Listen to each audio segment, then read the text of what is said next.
Welcome to Drug Free Marion County and Marion County Prevention Alliance Community Talks event. We have a wonderful board of panelists who's going to be discussing the underage alcohol use and underage marijuana use within Marion County. But before we get into that, we're going to allow our panelists to kind of share themselves so you guys know, get familiar with them, because they're going to be giving you the information that you need. I'm your moderator, Omavi Banks. I'm the Substance Misuse Prevention Coordinator for Marion County, Drug Free Marion County. So we'll start first with Mr. A.J. Francis. So I'm Detective Francis with IMPD's Downtown District Violent Crimes Task Force. Grew up in Marion County, went to North Central High School. Began my career in law enforcement at 29 years old. I think that gave me a little bit of unique life experience coming on in the police department. Having a good knowledge of our city, I think has impacted me very well for the job. Excited to be here and learn from everybody involved in drug-free Marion County and how the law enforcement side ties into some of these issues. Hi, my name is Nichelle Lavelle, also a native Naptown person. Graduated from Bishop Chatard High School, graduated from Indiana State University, and currently own Experience, Strength, and Hope, ISH, as we call it, which is a outpatient addiction and mental health agency through the Division of Mental Health and Addictions. We do recovery consulting work with individuals. We also started last year a pilot program for 18 to 25-year-olds on a curriculum that we created called Hustle Up Strategies over at Cafe. So we started to pilot that program, which has turned out really well to address their that demographic specific needs that are actually different than their parents' needs, like social media addiction, porn addiction, things that necessarily addiction and mental health curriculum didn't address before, that we can now look at and see where the trends are and the patterns of behavior are. Also I was just speaking with him, adult children of alcoholics and dysfunctional family trauma. And so we've been around since 2018. We're also a recovered works vendor, which gives us the opportunity to work with Marion County Parole and other demographics we work with almost every insurance company that the state offers, including Medicaid. So then we have like a versatile client base and census. So I could talk to that first. So that's the one. I'm Don Lewis. I'm a licensed addiction counselor. I have worked with Marion County as far as Salvation Army, Harbor Light, VOA here in town. I currently work, all my referrals come through DCS, Department of Child Services, working with juveniles, multiple issues of substance abuse. That's really where my passion is, and trying to get the juveniles back on track. Right now I'm involved in problem-solving courts. I'm a firm believer in that we don't punish addiction by incarceration, but by helping them through it and kind of coach them along as much as we can, instead of just throwing them in jail. But I'm involved in two, and we're ready to start another one. These are further south of Indianapolis, but yeah, that's pretty much all I got. I'm Tammy Dewis, his spouse, and I have no professional credentials whatsoever as far as why we're in this room. Instead, I have 24 years of participation and service in Al-Anon family groups, which are in my belief, addiction is a family illness. I believe that's also scientific. And that without the involvement of the rest of the family and the understanding by the family that addiction is a family illness, we are missing a big part of the problem. And the solution is a lot of pieces, and that's definitely a big piece. And so that's where my perspective comes from. Good morning, everybody. I am Sierra Barrows. I'm a licensed mental health counselor, specifically for youth ages 10 to 18. So I have I don't like to call my kids juveniles. I have the kids that struggle within the community because of the systems that are put in place. I am new to Indy. I'm from Milwaukee, Wisconsin, and I used to be on the other side I was in DCS. So I was a supervisor for 5 years and, ongoing. So I get to see the whole system, the family. And so my biggest perspective is you have to look at the system, the community, and the family, which impacts these youth, and why they don't have the coping mechanisms that they should have. Good morning. My name is Taboris Roney. I'm born and raised in Indianapolis, Indiana. I'm a Lincoln Tech graduate, did some time in Indiana University, Bloomington. My primary focus is working with kids my age, around 18 to 25, maybe 30, building their economic, political, and social development.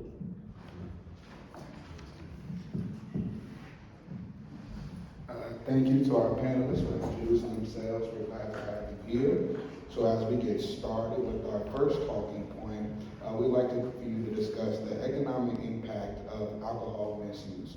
It has a significant financial burden that it places on the city and Indiana as a whole. The bills are spent on health and safety related costs. So I would like for you guys to start engaging and discussing that amongst yourselves to the audience, please.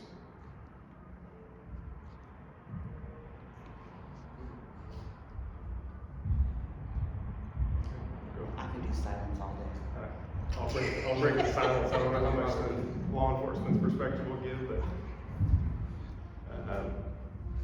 to kind of get the ball rolling, I think a big part of that is going to be the funding for this panel here, right? Mm-hmm. So the additional health, more so the mental health side, but also the physical health side, is going to increase as we progress as a community and a nation, for that matter, in identifying some of these root causes to the issues of alcohol misuse.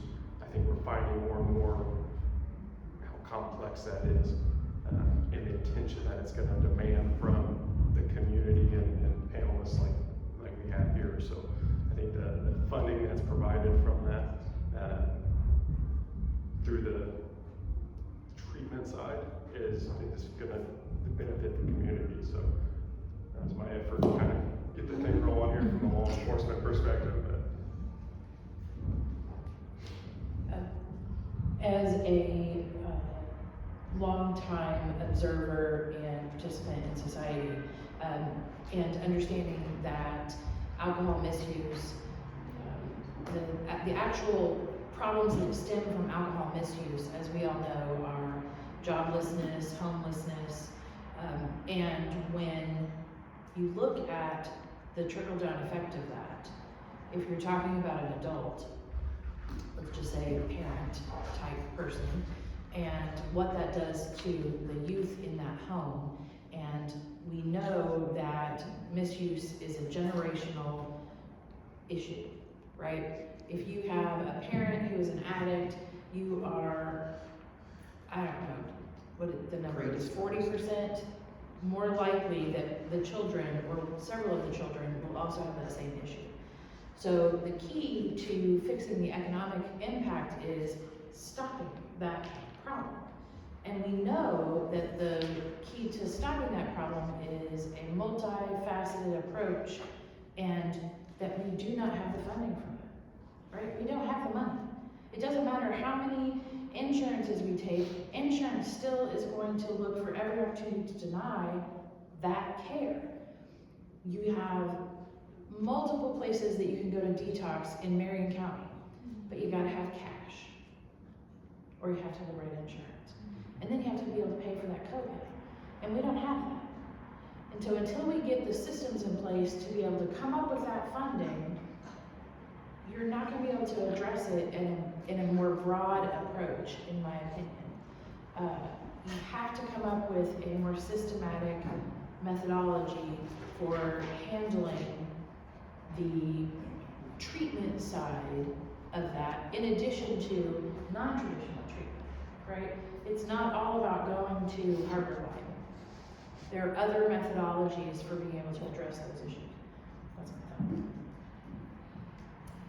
I think we need to look at our communities. What if you go to an underprivileged community, you see a liquor store, every other block. And so if you have individuals or families that already don't know, life is hard. We have not been taught, a lot of people, majority of people, have not been taught how to deal with life. When those things come hitting towards you really hard, what do you turn to? You turn to liquor. It's a trigger.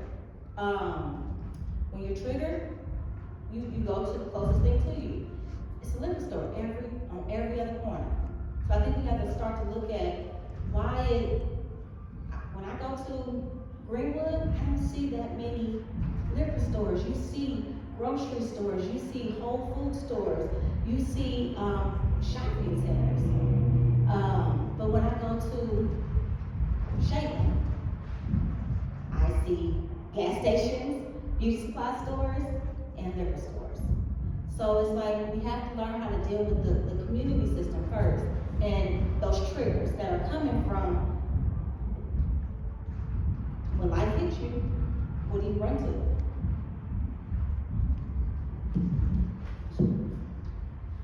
I agree. It takes one person to make a change. There's 25 of us in here. Just go outside. We could just go outside. We can make a change by actually going outside, putting the footwork in, and talking to people. A lot of organizations, it's nice, but we're focusing on Marion County. What's actually going on? It's my age range doing a lot of the drinking and driving, smoking. We're older.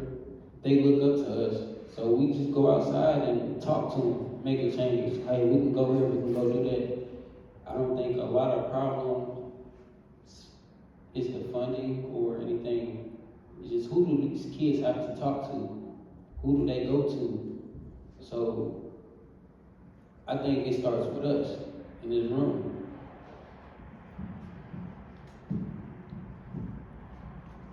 So in my experience in dealing with juveniles and adults, the information is not out there. I'll give you an example. In asking my clients whether it was an IOP setting for juveniles or kids, or young adults, and I'm asking, do you binge drink? No, I don't do that. It's like, so there's never a time when you have 5 or more drinks in a setting. Oh yeah, I do that. They don't know what it is. And I'm saying 8 out of 10 of my clients that come see me do that. They just don't have that information. So I think that we are lacking in getting the information out there to the people. They said, I read in the sheet that they provide us 21% of all juveniles 12 years and over drink when they have drank 5 or more in a year, setting at a time. So they do, at 12 or over, that just kind of blew my mind, but so they do binge drink, they just don't know what the definition is. I think we were lacking in getting the information out there. And that might not even be their drug of choice. You know, their drug of choice might be marijuana, but they're still participating in this. And those little caps they have at the CVS and Walmart and Kroger that are supposed to keep them from stealing it, the only way they catch my kids is by going back and looking on the camera. They have to say, well, they look like they were doing something shady, so they'll go back and look on the camera. They may catch them down the street, or they may catch them at home, but they will look at the camera and then they will go get the kid, because they can get them caps off. And they just take them out of the store. It's incredible. So, kind of continuing this trend going about the economic impact that's happening. What do you think the potential of raising alcohol taxes could do for sustainable funding for prevention, treatment, and different mental health services? I'll cover it. So I think that's going to provide the vital prevention, treatment, and mental health services that strengthen that system, right? So, getting to what does prevention look like, what does treatment look like? These are all broad discussions, but ultimately the increase in tax is going to provide the economic footing to expand those variables. Sorry, I was gonna get up and get a pen so I can write stuff down. So my background, prior to being in mental health and addictions, was broadcast mass media. And with broadcast mass media, demographics are important as far as statistics. And which is why I contacted Michelangelo yesterday and said, I'm not sure about being on a panel. I don't necessarily believe in a higher tax on alcohol because of the economic disparity that already exists as a nation, but also would further the communities that are economically vulnerable would be further financially pressed if there was an alcohol tax. So one of the things that's important is that while looking into this and also in our field of work at our agency, we look at demographics heavily and we look at generation trends. And Generation X, which is actually my generation, Generation X, which is 45 to 50, 58, 59, is the highest generation that consumes alcohol at this point. Baby boomers, actually, our parents, were a generation where stimulants like cocaine, methamphetamines, amphetamines were used, but they were often used, highest used in that generation due to what the use was being used for, which was depression. These were World War II vets. These were people who had issues with depression and anxiety as a result of all the things that we're talking about today. Economic disparities, generational predisposition, all of those things. And so what I found interesting while looking at all of this stuff is public policy and also how public policy has spearheaded how we got to today. And public policy, along with the criminal justice system, at the end of the day, we have exhausted our use of public policy dictating and also punitive measures such as the criminal justice system treating addiction, anxiety, depression, mental health issues. We've kind of put ourselves in a hole where now communities ultimately, no matter where they are on the spectrum financially, it's serving as a means for further generations, like when I was looking this up, Generation Z. Generation Z, which is the generation of the younger ones that are 18 and lower, they have the highest rate of anxiety and depression. They have the highest rate of anxiety and depression because they recognize that anxiety and depression is an issue. And so they're going to have the highest rates of, but they also have other factors. That is the first generation where marijuana use, we're not on marijuana yet, right? Where marijuana use, the stigma isn't as a Schedule I narcotic or a Schedule III narcotic. It's no longer in the same class as heroin. Since 2012, I had to look that up, since 2012, which is their that's the first time that marijuana use was used recreationally. They are going to have a different outlook on marijuana use than someone like myself, who is Generation X, which causes for Generation X to have a higher usage of alcohol as opposed to marijuana, because it's been normalized. However, it's not normalized nationally. It's not legal nationally. But that doesn't necessarily, and that's where we get into the criminal aspect. Of course we're going to find more marijuana use crime in Indiana than we would in Illinois. Illinois, marijuana use is legalized. So for me, it's important that we look at the statistics, that we look at the effects that the war on drugs has caused since 1971. Over $1 trillion since 1971 has been used specifically to combat the war on drugs. $39 billion annually just in federal incarceration annually in this effort to combat the war on drugs. So I think kind of these different approaches that we're using, yes, they require more money, but we need to be more intentional about where we find the money. I just don't see finding the money in taxing alcohol as a means for us to combat mental health and addiction issues. Well, before you speak, panelists, some of the things that we can also add to that is it's been seen that increasing alcohol tax has kind of been used as a deterrent for others when going and looking for what they would need in that spot. And it's also led to improved public health outcomes. So what exactly are you seeing that kind of leaves you on the other side of the spectrum, if you are on the other side of the spectrum? And since you also brought up marijuana use within Generation Z, There's been surveys that show nearly 4% of middle school students and over 17% of high school students have tried marijuana. So what kind of implications do these rates, particularly the increase in use on grade level, among female students? Like, what does that have to do with, in conjunction with, as I stated before, increasing the alcohol tax?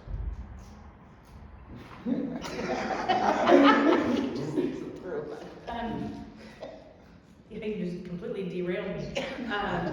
In my head, I couldn't agree more with what you said, and I was like,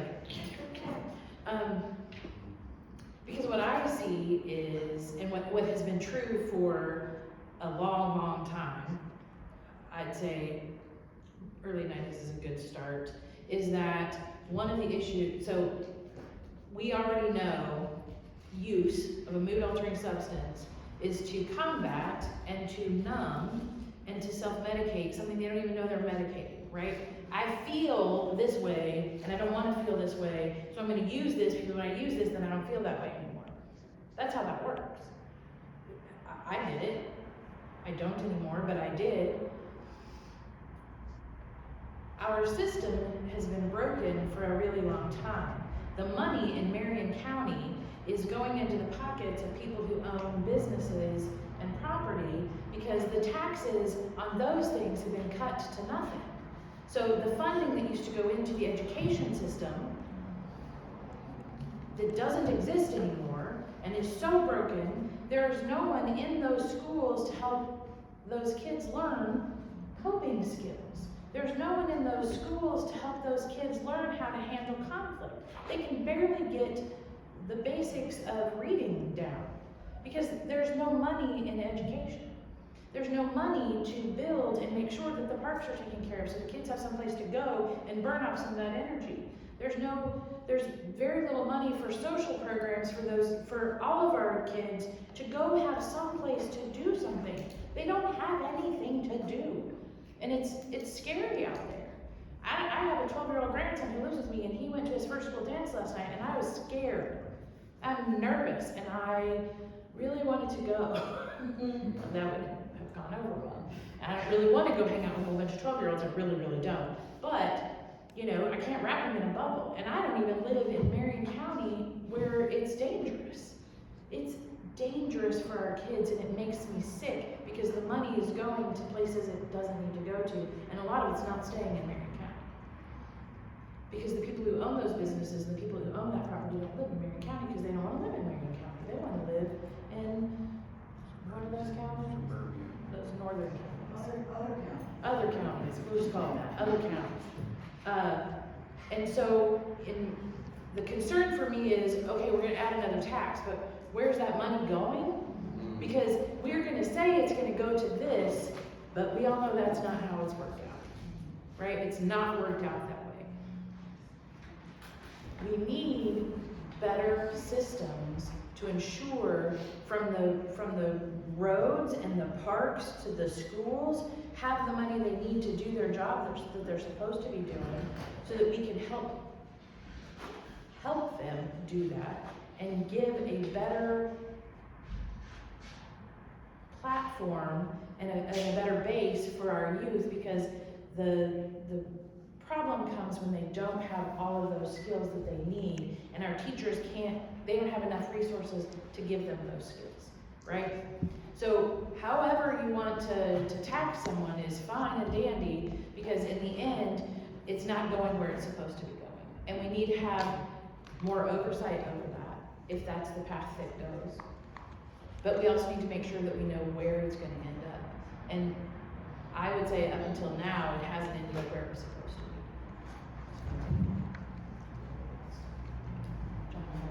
I wanted to answer his question about the percentages. So you mentioned a couple of them. Are you talking about the marijuana use aspect? Mm-hmm. The 4% of middle school students and over 17% of high school students have tried marijuana. I'm sorry, I didn't hear what you. I said 4% of middle school students and over 17% of high school students have tried marijuana. So, and then the first one that you said, the original percentage that you rattled off. but what you, so Those from. are the two, those are the two I read. From what you just said, one of the things that we found, at least that we found at our agency, and one of the things that I've always loved to look at, which is why the generational trends are important, we're now on the third generation of the effects of the war on drugs, of the cocaine epidemic. So now we're on, the first clients that we had at our agency were Generation X clients that had been, and these are specifically the ones that were formerly incarcerated individuals. But also, not only the formerly incarcerated individuals, but we specifically looked at that particular group when we first opened because we were having a lot of clients from Marion County Parole, and a lot of them were Gen X. But however, their baby boomer parents were a direct result of the cocaine, and this minus color, minus economics, beyond shadow of a doubt, cocaine was one of the biggest things that their parents had used, or amphetamines in general, stimulants in general, which were their baby boomer parents. Which also, the dysfunctional family piece of that came right into how they were raised, their predisposition genetically. I mean, we went into the whole thing. However, that Generation X group of individuals who were formerly incarcerated did not want to use stimulants. They did not want to use because they saw the effects the stimulants had. Their children that we now work with in a different realm, that generation did not want to use alcohol because they saw the effects of alcohol. So when you read that off, this makes sense as a pattern because what they saw is they saw, okay, cocaine bad, alcohol, okay. And then the generation that you just said the statistics for, their parents said, okay, alcohol is okay. And so those kids saw alcohol use and said, okay, alcohol bad, marijuana good. And so one of the things that I looked at the effects of the war on drugs policies had was that communities were left vulnerable. This is not Michelle's statistics, this was from the statistics from the Addiction Center, is that communities were left vulnerable due to debt, incarceration, hiring practices of formerly incarcerated people who could not get jobs because of their criminal background, poverty, generational trauma, abuse, violence, and mental health disorders. Those were the effects of the war on drugs. The causes of drugs today are the same effects as what the policies directed. So the same causes that we have for young individuals are the same reason why we had the use to begin, the effects of the war on drugs to begin with, if that makes sense. It's the exact same ones. And so we have, as you know, this is where taxing, to me, is a punitive issue. It's a punishment issue. But I actually am interested in your law enforcement background on what we were talking about before, the difference between crime, trafficking, and We get into that Yeah. with marijuana. I don't care. I mean, as we progress, I think that'll come in later. Okay. No, you said Oh, now. You said now. So I think that prior to the beginning here, we were having a discussion on the law enforcement or the prosecution of crime, and how locally we've addressed those issues. So I work with Downtown Violent Crime Task Force. It was formerly a narcotics unit. The shift from strictly narcotics has changed. I think that's a large part of the community interest, and hey, we don't want to lock up users. Now, how does that impact? Locking up music. Well, not only that, I mean, I think what is, how do we break, it's hard to put anything law enforcement in, or anything that we're going to be discussing in a binary setting of black and white or ones and zeros, right? So it's a lot of gray situations. But going from users, what is the alternatives to locking them up? What are those? Are the officers and detectives and those making those investigations, educating them on what those are?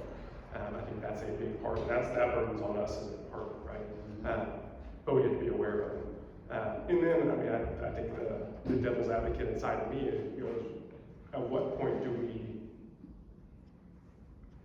At what point are we helping or hurting somebody by not getting involved? In my heart of hearts, I think I can help you by taking you to jail if you have a substance abuse issue. I truly do, and I'll be happy to discuss that. If I know you, I know the interaction, I may be able to, and I'm not judging anything, I may be able to help you have a wake-up call. I'm not interested in sending you to prison, that's not my job. I don't sentence you, I don't judge you, that's not my role. But I hope at some point in your career or evolution of substance abuse, that may be a wake-up call that you need. How does law enforcement view that and say that's what's happening right now?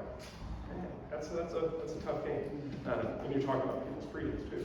Is this something that they need right now? I don't know. You're getting a dispatch run or an investigation that's evolving. You're going, hey, this person just has a substance abuse issue. Versus, hey, this person is a terrorist to this neighborhood. Everybody on this neighborhood is scared to go on their front porch because they're dealing drugs, and the environment that they're creating is having a bigger impact than themselves. And I think that's the approach or perspective that needs to be adopted is how do we quantify those things? And that's extremely difficult. And I think the courts here, as far as the enforcement side are, from my perspective of them, have been pretty fair on how does this progress? Is this a substance abuse issue? Can the court help mandate some treatment options? I don't know what that looks like as far as the success rate of that. My hope is if you go through that, I don't ever deal with you again. When I see you are flourishing as an individual, right? That's the goal. I think that's everybody's goal here. But as far as distinguishing the use and the punishment side of things, I think that will forever be an issue despite funding, despite any issues. Because you're going to have, for instance, on this, you have alcohol is a legal substance. You get into some of the more designer drugs or synthetic drugs that I think, as the panelists down there mentioned, people are trying to fill a void.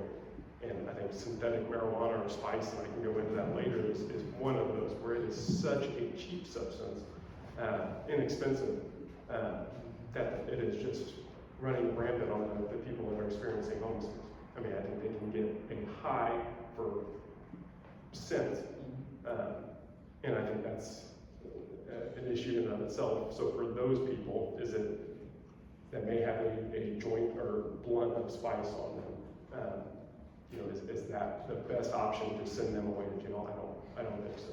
However, if they're continuing to, for lack of a better term, tax the system on the resources that are available, where does law enforcement, where does the system of things step in and say, well, we tried all these things? And I think that's maybe a documentation issue on our side as well.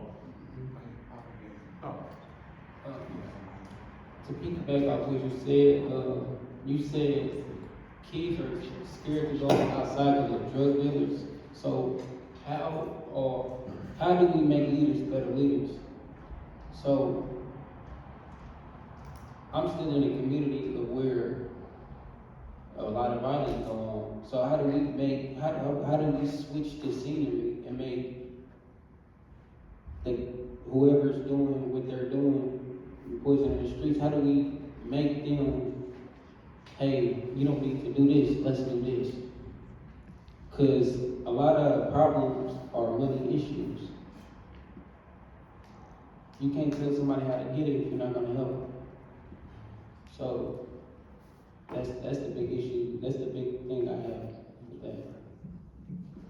So since we're talking about basically what issues or what to target, to note, we can talk about the family and social impact that alcohol has been having on the youth within Marion County. There's been misuse amongst families affecting 1 in 5 adults who have lived with a family member struggling with alcohol dependency. And another thing to note is that we need early intervention because youth who drink before the age of 15 are 4 times as more likely to develop alcohol dependency. There's been alarming rates of binge drinking among 18 to 25 in Indiana, which surpasses the national average. So how can we kind of target these factors with early intervention and kind of prohibit this kind of use and introduce a new level of thought amongst the age group between 18 to 25 and lower? I think, we have to start with awareness. I don't know of any program specifically for where a 12-year-old can go and get assistance if they are struggling. And then I also don't know of any parent that if your 12-year-old is drinking, will you acknowledge that they need help? I believe we have to start in the home, and that starts with education. We also have to, what are their alternatives?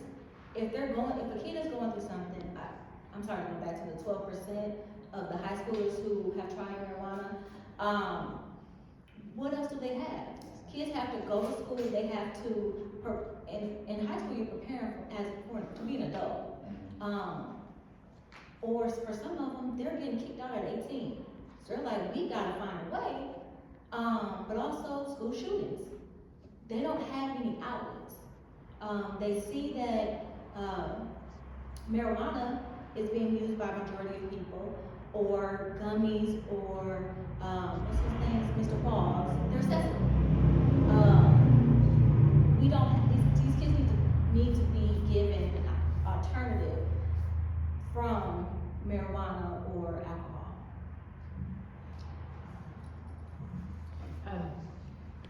I feel called to point out a couple things. The first one is that it goes back to that systemic issue. One of the issues that has been on my mind lately, because I have a 6-year-old grandson who has ADHD. Oh, he's a mess. And he reminds me of someone. I'm not going to say who, but we know statistically that if you prescribe ADHD meds for children, that they are significantly more likely to suffer from substance use disorder when they're older. It's a stimulant, obviously. And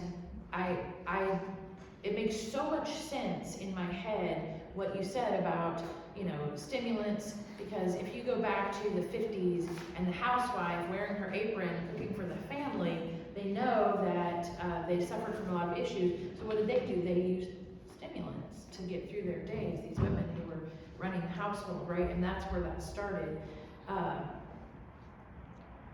And how we look back at what our parents did and we decide we're not going to be that way. And it's not just with mood-altering substances, it's how I parent. It's that I leave 16 pairs of shoes around my house because my dad complained constantly that I didn't take my shoes to my room. It's standing at the refrigerator door with the door open for 20 minutes because my dad would yell at me to shut the refrigerator door, and I do the opposite of what he told me to do. And that is played out generation after generation. What also triggered me to think was, as from the family perspective, and from someone who has spent a quarter century in Al-Anon family groups, and understanding that I have to let those people suffering from the effects of substance use disorders suffer their own consequences. They need the dignity of suffering their consequences. And so I get that gray area of, when do I call the police on my daughter because she's not doing what she should have done? When do I call CPS because she's not caring for my grandchildren? I didn't call. I didn't call. I brought them to my home, but I did not call CPS to take my grandkids away. Where does that go? That goes to the societal impact of me trying to care for my grandchildren without any legal recourse and trying to co-parent with their dad while my daughter is out using. And that's probably not something you're supposed to say in public, but I don't care. Because I earned my place in those Al-Anon rooms as the wife of, the child of an alcoholic, and the mother of an addict, who, thank God, today has got 8 months clean. But the truth is, the impact, there is no way to quantify the impact of substance use disorder on the family or the generation. What we see are the societal impact. right? Because the use used to be a lot smaller. You see it in the papers, you see it, you hear it on the radio, you know that this generation, and not just this generation, they are dying in record numbers from overdose. And anything we can do to stop that and head that off is going to be helpful. And it's going to take all of us in this room and outside of this room to walk off of our porch and grab the hand of the person and say, there's got to be a better way. It's not always about going to jail. It's not always about getting, but sometimes it is. Sometimes it's important to throw somebody in jail to save them. Sometimes it's important to not take them to jail, but instead take them to a treatment facility to save them. Because ultimately, at the end of the day, we're talking about losing a whole generation of people because we're burying them. And I can't say enough that it's going to take all of us to grab hands to create that safety net and do whatever we got to do to save them, because it's beyond color, it's beyond socioeconomic reasons, it's beyond county lines, right? It's all of us, because it doesn't take anything to drive across that line to go to the next county or the next state to pick up whatever it is you're looking for. And I'm clueless about that stuff. I don't want to know. Several years ago, I was asking my husband about, I didn't understand bath salts. Like how did they know bath salts could get you high? And he just rolls because he's like, you really just don't know. But we've been out of that game for a really long time because he's been clean for a really long time. I don't know that stuff anymore, and besides, y'all kept me really shielded back then anyway. But it's not that it's really a bath salt, because I thought it was really a bath salt that you threw in the bathtub and they just found out it could get you high. No, they just call it that because they could call it anything. They could call it mustard. And I felt like such an idiot. So education for everyone is important, to understand the distinctions of that stuff. Like, we have to all know. And just to throw it out there, I am the Central Indiana Outreach Coordinator for Al-Anon Family Groups that covers Marion County and the donut counties around it. And I did put some literature on that table back there, and I have business cards, and my email and phone number, I think both, are in the packet of information. So I'd be happy to work with your organizations to get information for the family up. Because if mom doesn't know, and mom is still giving them $20 here and there, or giving them a soft pillow to land on, that's not helping either. Sometimes we have to do the hard thing. I haven't had to, thank God. But sometimes we have to. And we just have to figure out and talk to each other and reason things out and know what that hard thing is for that person to make it work better. Because even though it's the face of, it's really those individuals that we have to try to save. So I'm sorry. There you go. It's like we could talk about this forever, right? Days, weeks. Did you want to say something? Because we're going to end up linking this to the CPS and kind of like the domestic violence side of alcohol use and how it affects families. So one of the things, and one of the stereotypes that I kind of wanted to dispel, because I'm like, I work in an evidence, an evidence-proof environment. One of the things that, there is a difference between alcohol use and alcohol abuse. And I think what we're specifically talking about when we're talking in these panels is alcohol abuse. However, we can't talk about alcohol abuse if we don't talk about alcohol use. And the reason for that is something that she kind of said. So when we're talking about so our programming, the Hustle Up strategy outpatient for our 18 to 25-year-old group is now an evidence-based curriculum that's used. One of the most interesting parts, and the low-hanging fruit is there's a liquor store, and I've heard this for the last 40 years. There's a liquor store on every corner. If you go to this side of town, it's different. All of these things, and that is the low-hanging fruit for us. The reality is the cultural competency that should come. Now that we know better, we should be able to do better. And so, for us, taking this particular curriculum to different sides of town. We're on the far east side, which is where we piloted the program. We know on the far east side for 18 to 25-year-olds is that actually the 18 to 25-year-olds aren't necessarily using opiates. However, if we were to go to Greenwood, the 18 to 25-year-olds, there's a likeliness that that exists. I went to school in Southern Indiana almost 30 years ago. I had never been exposed to methamphetamines, and I'm from the city, you know. They thought that I'd been exposed to everything, you know. In all actuality, in Southern Indiana, 25 years ago, methamphetamines was just, I mean, we weren't, it's not as prevalent as it is now. So if we were to take our programming to rural Indiana, cultural competency, we would not take with us, the ideas that we use on the far east side with that 18 to 25-year-old group, as far as the substance itself. If we as a whole, as a nation, gets away from the substance itself, because the substance itself has caused, the war on drugs was started as a result of cocaine use in forms. Not cocaine, but the form of cocaine. And so even marijuana use, getting to the inception of how we got here, we have to go back to the inception of why it was criminalized to begin with, and how the criminalization, when he was talking about bath salts. In my line of work, bath salts is just as detrimental as heroin use. Just as important as alcohol abuse. But every single one of those clients, no matter what the substance is, I bet all three of those clients dealt with childhood trauma. I bet every single one of them, they would have a dual diagnosis of a substance abuse disorder and a severe mental health disorder like depression, anxiety, bipolar disorder. I mean, we could go into severe mental illness if we want to. Every single one of them would be dual diagnosed.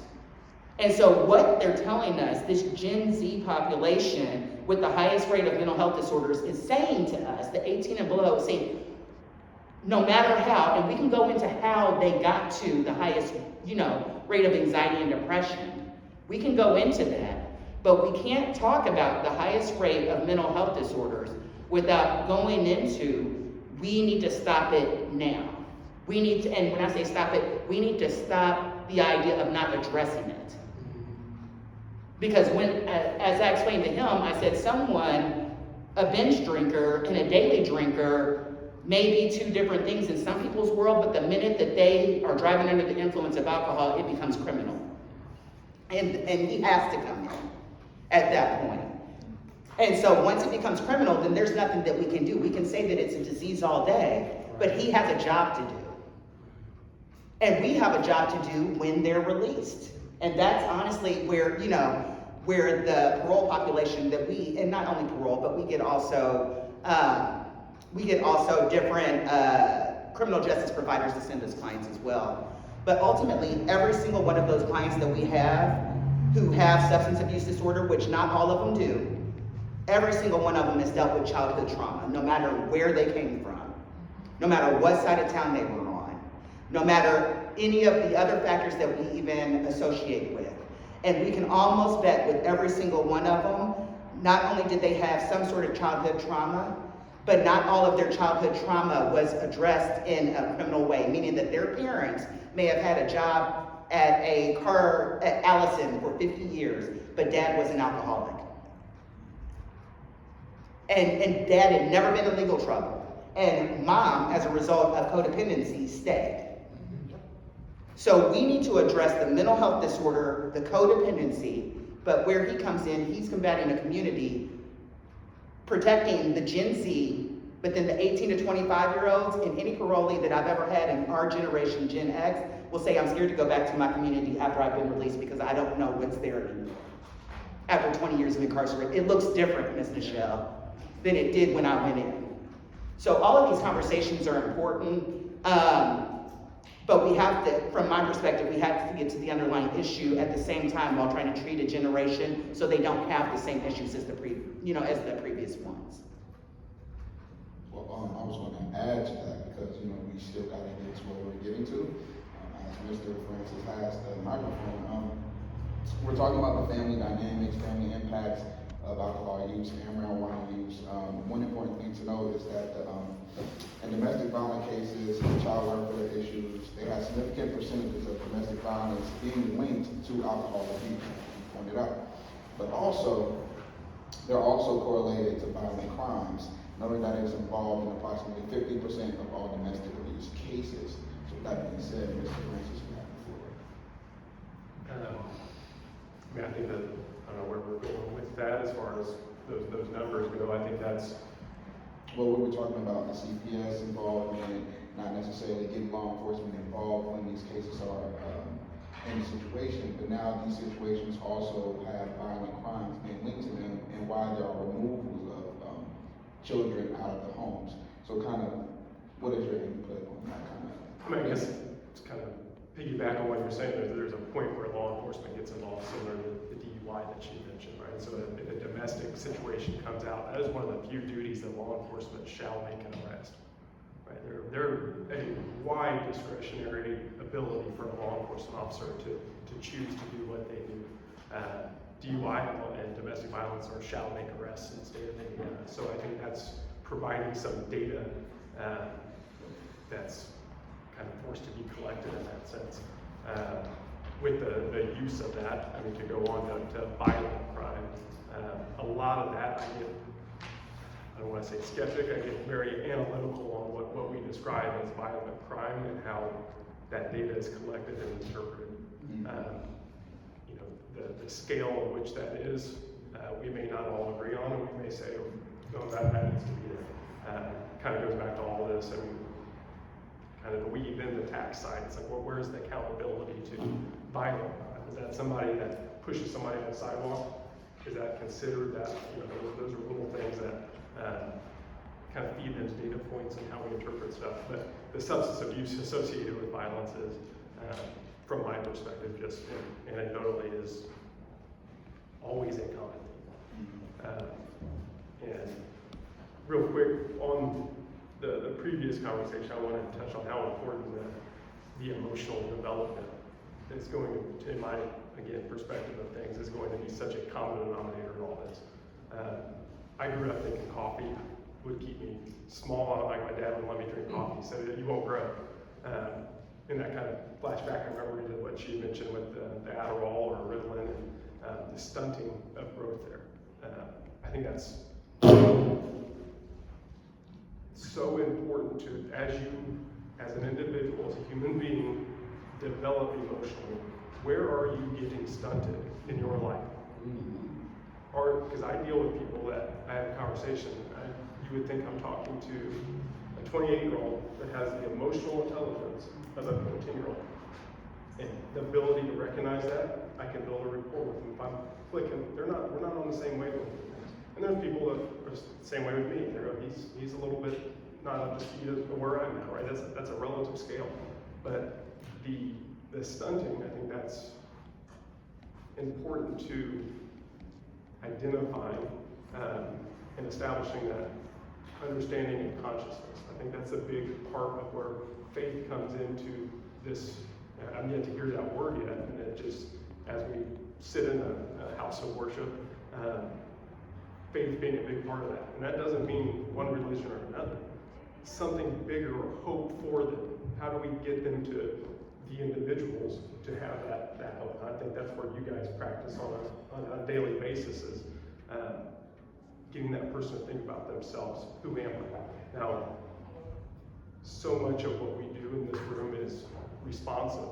I think that's a big part of the proactive approach to a lot of this is where are the individuals we're interacting with on their level of consciousness?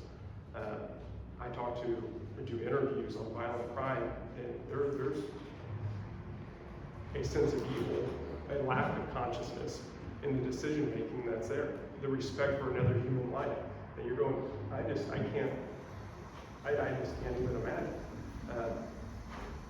And going back to where did that happen? That's an individual journey, an approach to things. And as we talked about earlier, I heard the post-traumatic stress, and I learned something earlier on the different types of it. 100% agree. Now, the opportunity I see that is in finding your consciousness is the growth that's afforded through that. I grew up in an alcoholic family. I will say the emotional intelligence that children of that environment have are far beyond anybody. That's a skill set. That's a survival tactic. Who's dad gonna be when he comes home tonight? That child's ability to read an individual, I believe that's really maybe the officer I am today. But that growth that came from that was a choice, an environmental choice. Maybe I had the right coaching along the way to make the decisions I did. But I'm not, I think that's the growth that can come from all this is, and trying to tie me back into the domestic side. Those interactions are opportunities. When the police do get involved, and I think that goes back to what is our involvement like, and where do we allocate and or introduce the right resources to that one situation that may be the cry for help, because there are those individuals that you will never know, and it's almost a form of tortured silence. But when those instances where it may be addressed come up, I think we have to be able to hit the ground running with that. I'll let you guys speak a little bit more on that. Can I say something real quick? I'm grateful that, because I was gonna write that down, that you said what you just said. So, and that you actually are coming from a law enforcement perspective, and I kept forgetting, but when I'm talking about children, adult children of alcoholics and dysfunctional families, I'm not just talking about our clientele, I'm also talking about the professionals that are policing those environments as well. Any profession, anytime I go out and speak, no matter where it is, we will run into someone who is either an adult child of an alcoholic or dysfunctional family, or has the traits of said resiliency, survival skills, etc. And so I'm not just talking about someone who is a parole. I'm talking about everyone. It doesn't matter where you come from. It doesn't matter what. Resiliency can look like success, or it can look like I'm still alive. I'm hanging on, but I'm still alive. And unfortunately, we can't detect what the future is going to look like. But I think that when we're looking at, this is why his profession, my profession, their real life experience comes into play, is that we all need to be educated on the effects that all of our communities have when we're in contact with people who are survivors of alcoholism, trauma, etc. And so I guess that gets back to it, because one of the audiences that we wanted to target was law enforcement. We wanted to have a group specifically for law enforcement, because what I noticed in addiction in inpatient addiction, is that law enforcement did not want to be considered law enforcement when they were inpatient in addiction settings. Does that make sense? They did not want to be policed on an inpatient unit, they just wanted to be Bob. Because police on an inpatient unit means that you're going to be around people who actually have been incarcerated or potentially been incarcerated, and actually that would have been a stigma for Bob to say, I'm a police officer on an inpatient unit. And so there is some specificity to treatment that we need to look at, that just like veterans need to work with veterans. These things don't happen in a vacuum. Lived experience needs to be translated sometimes, and whether it's right, wrong, or whatever, but sometimes it needs to be translated. He would be more beneficial talking to one of my clients about adult children of alcoholics and dysfunctional families than I would. And I didn't grow up in that environment, but he has the lived experience. He speaks the language of the heart. All right, Ms. Michelle, we appreciate all the panelists for being here. We're about to open the floor up for Q&A. So if anyone has any questions, I'll come